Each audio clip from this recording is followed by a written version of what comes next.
미국 현지의 경제 동향 그리고 소식들 정리해 드리겠습니다. 맨해튼 나우 시간은 오하이오 주립대학교 자산관리학과의 겸임 교수이자 JC 회계법인의 대표로 계신 지호준 박사님과 연결해 봅니다. 박사님 안녕하세요. 안녕하십니까? 네, 먼저 지난주 이 글로벌 시장을 충격에 빠뜨렸던 한 가지 지표에 대한 이야기 먼저 해보겠습니다. 바로 8월의 고용보고서 결과였는데 여기에서 신규 고용 건수가 예상했던 것보다도 훨씬 더 큰 폭으로 감소를 하다 보니까 고용시장의 회복세가 정체됐다는 우려가 떠오르고 있습니다. 그런데 그랬던 반면에 연준의 테이퍼링에도 제동이 걸리면서 시장에서는 이를 어느 정도 호재로 인식하는 결과가 나타나기도 했는데요. 박사님께서는 이번 고용 보고서 결과 어떻게 분석하셨는지 핵심 포인트들 먼저 정리해 보겠고요. 또 앞으로 우리가 고용시장 바라볼 때에 주목해야 될 부분도 정리해 주시죠.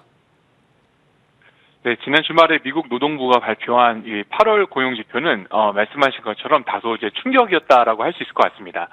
고용 지표가 이제 발표되기 전날까지만 해도 많은 전문가들이 약 한 72만에서 75만 개 정도의 어떤 신규 채용을 예상했었는데요.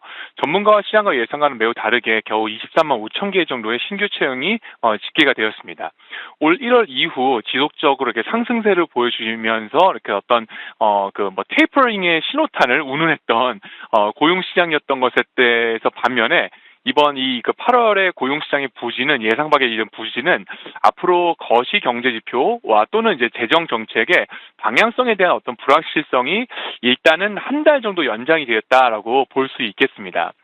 특히 이제 여행 레저 분야는 지난 수개월째 월 평균 30만 개, 35만 개 이상 신규 채용을 이렇게 진행을 하면서 신규 고용 시장의 상승세를 이렇게 계속적으로 이끌어 왔는데요.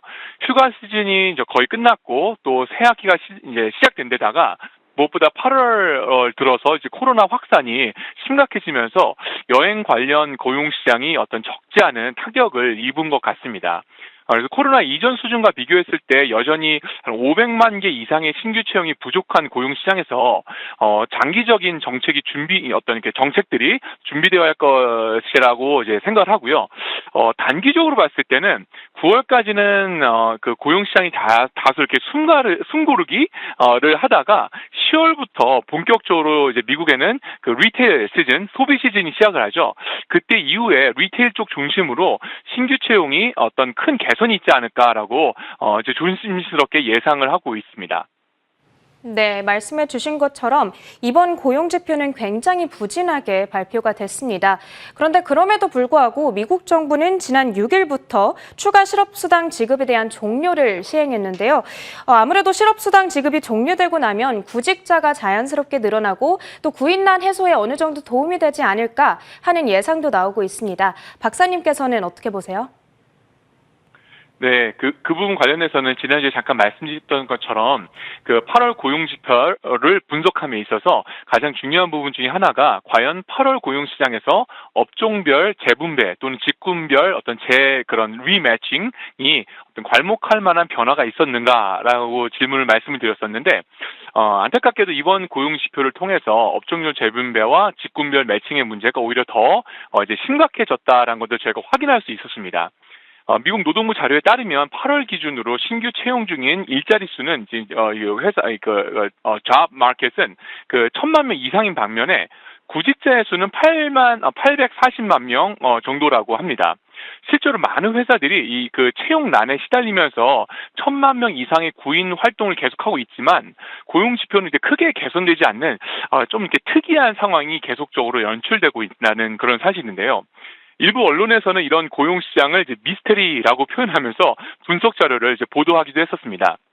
이제 미스테리라는 표현을 하게 되는 가장 큰 이유 중에 하나는 실제 어떤 이런 실직하신 실직자의 정확한 이유를 분석하는 것이 이제 불가능하다는 데 있습니다. 현재 고용 지표들은 단순히 이제 코로나로 인해서 영향을 받았다 또는 코로나 인해 일하기가 어려웠다라는 어떤 단순 응답 자료들을 의존해서 지금 발표가 되고 있는데요. 하지만 실제로 구직자들이 직업을 고르는 기준들과 또 일하고 싶은 직장과 직무에 대한 어떤 그런 기대치가 크게 달라졌다는 점이 현재 고용 시장의 문제라는 것에 많은 사람들이 동의를 하고 있는 그런 상황입니다. 이런 이유에서 이제 앞으로 고용 시장의 그 미스앨로케이션 또는 미스매칭의 문제를 해결하기 위해서는 보다 구체적인 실직 사유에 대한 그 자료가 수집되어야 될 거라고 생각을 하고요. 또 여기에 대한 재평가가 되어야 될 것이라고 생각을 합니다.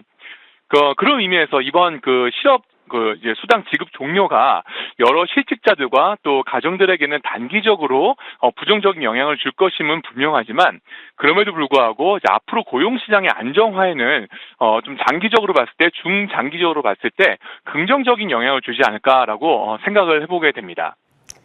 네, 여전히 직군별 불균형이 심각한 수준에 머물러 있기 때문에 이 실업급여 지급 종료에 따른 어떤 고용시장의 회복은 보다 장기적인 관점으로 우리가 예상을 해봐야겠다라고 정리해 주셨습니다. 자, 이번에는 미국의 코로나19 상황 정리해 보도록 하겠습니다. 미국의 코로나 일평균 사망자 수가 2주 전 비해서 55%나 급증했다는 소식이 전해졌습니다. 이 부분이 오늘장에서의 주된 하락 재료였던 만큼 당분간 계속해서 주시해봐야 될 필요가 있을 것 같아서요. 최근 미국 내 코로나19 현재 확산 상황 정리해 주시죠. 네, 그 몇 주째 코로나 입원 환자 수가 계속적으로 이제 늘어나고 있습니다. 특히 백신 접종을 하지 않은 청소년과 영유아들의 경우에는 이제 코로나로 인해서 이제 입원하는 그런 그 경우들이 더 많이 늘어나고 또 문제가 더 커지고 있는 상황인데요. 여전히 이제 하루 평균 입원 환자 수가 계속 그 10만 명 이상 넘어가고 있고요. 이제 주춤할 줄 알았었던 확진자 수도 지난 며칠 동안 그 일주일 동안 백로그 데이터가 이제 최종 집계되면서 다시 이제 상승세로 돌아섰습니다. 무엇보다 이번에 코비드-19 코로나로 이제 하루 이제 수개월째 이렇게 하루 평균 1,000명 이하였던 그 사망자 수가 8월 말부터 계속 상승하다가 9월에 접어들면서 1,400명대로 이제 급격하게 올라간 점도 현재 이제 코로나의 확산세의 어떤 심각성을 보여주고 있다라고 볼 수 있겠습니다. 이로 인해서 그 많은 이제 병원들이 병상과 또 의료진에 대한 어떤 부족 문제가 참 심각한 상황이고요. 쉽지 않은 시간들을 이제 지나가고 있습니다. 여전히 민감하고 또 여전히 답이 없는 이 마스크 의무 착용에 이제 의존하기보다는 아무래도 이제 12세 이하의 어린이들에 대한 백신 접종이 이렇게 어프로브가 되고 또 3차 추가 접종 부스터샷이 시작되는 시간을 최대한 앞당기는 것이 이번 확산세를 이렇게 잡을 수 있는 가장 중요한 요소가 될 것이다라고 생각을 하는데요.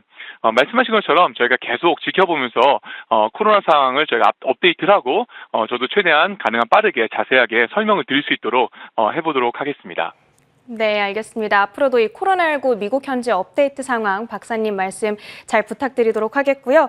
이제 마지막으로는 현재 미국 내에서 굉장히 큰 논란을 낳고 있는 한 가지 소식에 대해서 이야기해 보도록 하겠습니다. 미국의 텍사스주가 지난 1일부터 낙태 금지법을 시행하기 시작했는데요. 여기에 대해서 미국의 여성들은 물론이거니와 바이든 행정부 그리고 미국의 법무부까지 직접적으로 반대를 하고 있습니다. 그런데 그 안에서 특히나 눈에 띄는 뉴스로는 이 우버나 리프트 그리고 범블과 같은 IT 기업들 역시도 굉장히 거세게 반발하고 있다는 부분인데요. 이 기업들이 나서서 이렇게 반발에 나서고 있는 이유가 뭘까요?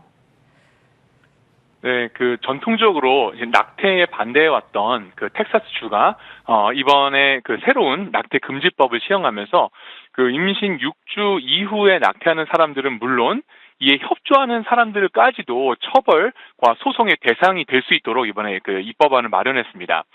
이 낙태 금지법에 따르면 우버나 리프트의 운전기사 또는 택시 기사들이 임신 6주 이후의 임산부를 불법 낙태 시설로 이렇게 이동하는 것을 도와준다면 사법당국에 의해서 소송을 당하거나 처벌을 당할 수 있다라고 된 그런 사실인데요.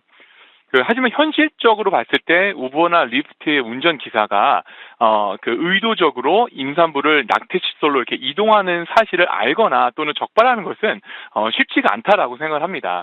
그럼에도 불구하고 이제 낙태라는 이 주제 자체가 오랜 기간 어떤 정치적인 논란과 정치적인 싸움의 어떤 주제로서 계속되었던 부분들이기 때문에 이로 인해 영향을 받는 기업들이 직간접적으로 영향받는 기업들이 민감하게 반응하고 또 민감하게 대응하는 것은 어떻게 보면 당연한 것이다라고 생각을 합니다.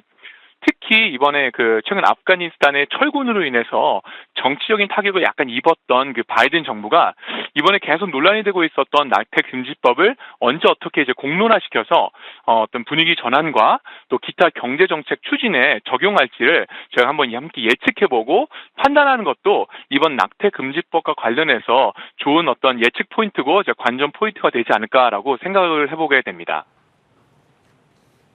네, 알겠습니다. 이렇게 한 주간 미국 시장에서 가장 주목받았던 여러 가지 이슈들에 대한 분석 만나봤습니다. 오늘도 맨하튼 나우 시간엔 오하이오 주립대학교 자산관리학과의 겸임 교수이자 JC 회계법인의 대표로 계신 지호준 박사님과 함께했습니다. 오늘 말씀도 고맙습니다. 감사합니다.